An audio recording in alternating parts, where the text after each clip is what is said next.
Welcome to the channel knowledge 24 और आज के इस वीडियो लेक्चर में हम बात करने वाले हैं ट्रांजैक्शन प्रॉपर्टीज के बारे में। सबसे पहले transaction, what is transaction? Transaction is a group of task and a task is a minimum processing unit which can not be further divided. इसका सबसे सिंपल एग्जांपल है मनी ट्रांसफर करना from one account to another account. So this is the transaction.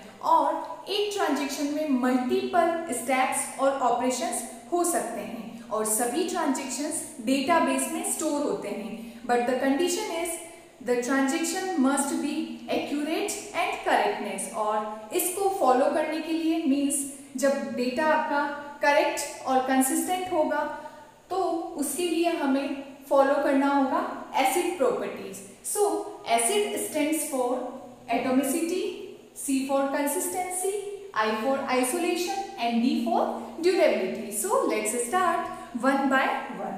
Now the first one is atomicity. Atomicity को just हम two words में understand करते हैं, either all or none. Means the transaction is either completed in full or not at all. Or we can say that partially completed transaction is not considered as a transaction. For example, एक transaction में 10 steps हैं और 8 steps execute हो चुकी है और 9th step execute होने पे by chance वो fail हो जाता है, then वो पूरा transaction आपका fail होगा और वो roll back होगा। roll back means ट्रांजैक्शन वहीं से रिज्यूम ना होके वो स्टार्ट होगा from the starting, means from the step number 1 वो रीस्टार्ट होगा। फॉर एग्जाम्पल एटीएम में हम सपोज मनी ट्रांसफर करना है। सो सबसे पहले हमने कार्ड स्वाइप किया, देन लैंग्वेज सेलेक्ट किया, देन पिन एंटर किया और अमाउंट सेलेक्ट किया।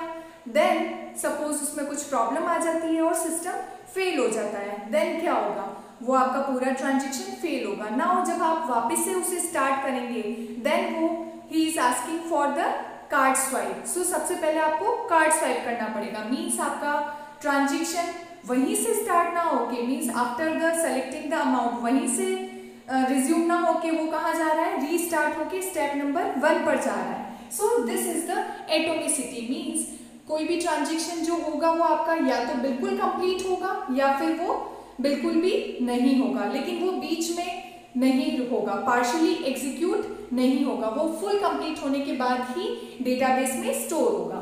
Now the second one is consistency and consistency का जनरल मीनिंग होता है measurement of correctness and accuracy और it also defined as the before the transaction start and after the transaction completed the database is in a consistent or correct state। इसको हम simple एक example से समझते हैं। Suppose दो account है ए और बी। ए के पास है 500 रुपीज एंड बी के पास है सपोज 1000 रुपीज। नाउ ए को 100 रुपीज ट्रांसफर करने हैं बी को।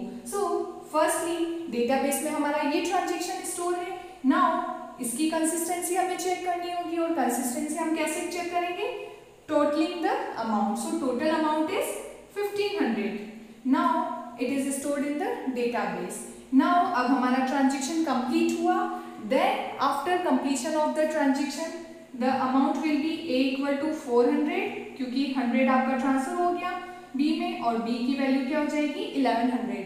Now again here we will check the consistency. So we will calculate the total and total will be 500. It means it is in a consistent or correct state. So consistency means before the transaction start and after the transaction completion the database must be in a consistent state.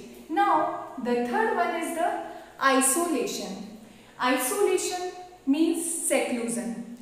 database में multiple transactions simultaneously और parallelly execute होते हैं, तब isolation यह कहता है कि वो सारे ट्रांजैक्शंस इंडिपेंडेंटली और विदाउट एनी इंटरफेरेंस एग्जीक्यूट होने चाहिए। मींस जब भी मल्टीपल ट्रांजैक्शंस एग्जीक्यूट हो तो उन एक दूसरे पे उन सब का एडवर्स इफेक्ट नहीं होना चाहिए और वो सब इंडिपेंडेंट एग्जीक्यूट होना चाहिए। For example airline reservation system, airline reservation system में मल्टीपल पर्सन सेम टाइम पे बुकिंग करवाते हैं, लेकिन वो एक दूसरे से इंडिपेंडेंट होते हैं, एक का ट्रांजेक्शन का दूसरे के ट्रांजेक्शन पे कोई भी इफेक्ट नहीं होता है। सो this is the isolation. So isolation means multiple transactions can occur independently but without any interference.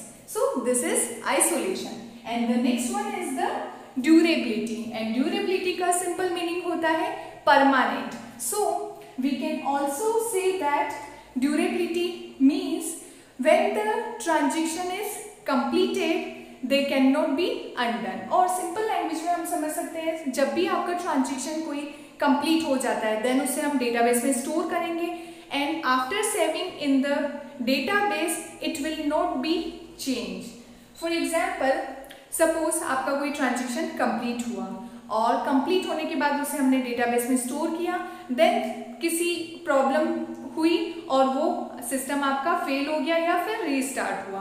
सो जब भी वो अब आपका रीस्टार्ट होगा कंप्यूटर और सिस्टम देन आपका ट्रांजेक्शन आपको उसी स्टेट में मिलेगा विदाउट एनी मॉडिफिकेशन, क्योंकि वो डेटाबेस में स्टोर हो चुका है। सो this is the durability means after completion of the transaction the data will not be undone. So this is the durability.